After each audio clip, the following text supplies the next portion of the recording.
আসসালামু আলাইকুম রহমতুল্লাহ। আমার অত্যন্ত প্রিয় একজন বন্ধু আজকে আমাকে তরমুজে নিমন্ত্রণ করেছিল। আমাদের শত কাজের ব্যস্ততার ফাঁকেও ওর নিমন্ত্রণ ফেলতে পারিনি, তাই ওর খেতে গিয়েছিলাম আমরা তরমুজ খাওয়ার জন্য। তো আমি যাবার আগেই ও 4 থেকে 5টা তরমুজ ক্ষেত থেকে কেটে রেখেছিল একটা গাছের নিচে। আমাদের অঞ্চলে আমরা আঞ্চলিক ভাষায় এই ক্ষেতকে কোলা বলি। কোলা বলে থাকি, এটা বিভিন্ন অঞ্চলে বিভিন্ন নাম থাকতে পারে। আমরা কোলায় একটা গাছের নিচে বসে তরমুজ খাচ্ছিলাম।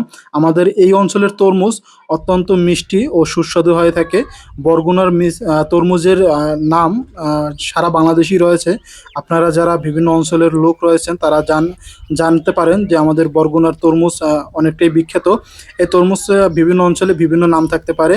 তো আমি দেখছিলাম যে ছোট ছোট তরমুজ, বলের মতন তরমুজগুলো, সেগুলো খুব পরিমাণ লাল ও মিষ্টি লাগছিল। তো আপনাদের এই যে কোলা জুড়ে, এটা আমরা কোলা বলি বা বিলও বলে অনেকে।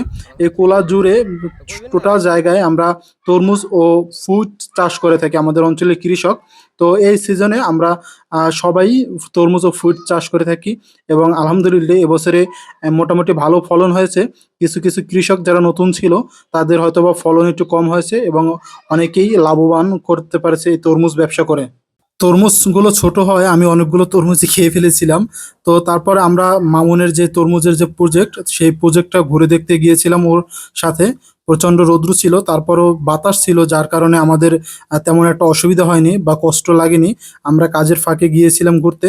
আমি আপনাদেরকে ভিডিও মাধ্যমে দেখানোর চেষ্টা করছি যে এই কোলায় দেখতে পারতেছেন যে বিভিন্ন ধরনের ছোট ছোট ঘরের মতন এগুলো। কৃষকরা অস্থায়ীভাবে এই তরমুজ পাহারা দেওয়ার জন্য, যেন কেউ এগুলো ছিঁড়ে নষ্ট না করতে পারে, গাছ ছিঁড়তে না পারে শত্রুতামূলক, বা তরমুজ যেন নষ্ট না করতে পারে, তাই তারা এই জায়গায় থাকে রাত্রে এবং দিনে।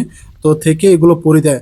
আবার এরপরে আমরা মামুনের মিষ্টি আলু প্রজেক্ট দেখতে গিয়েছিলাম। তো মামুন আমাদেরকে মিষ্টি আলু উঠিয়ে উঠিয়ে দেখাচ্ছিল যে ওর ফলন কেমন হয়েছে। মাশাল্লাহ, ও বলেছিল যে ওর এবার নাকি মিষ্টি আলু ফলন খুব ভালো হয়েছে এবং ওর কিছু ফুইটও চাষ করেছিল।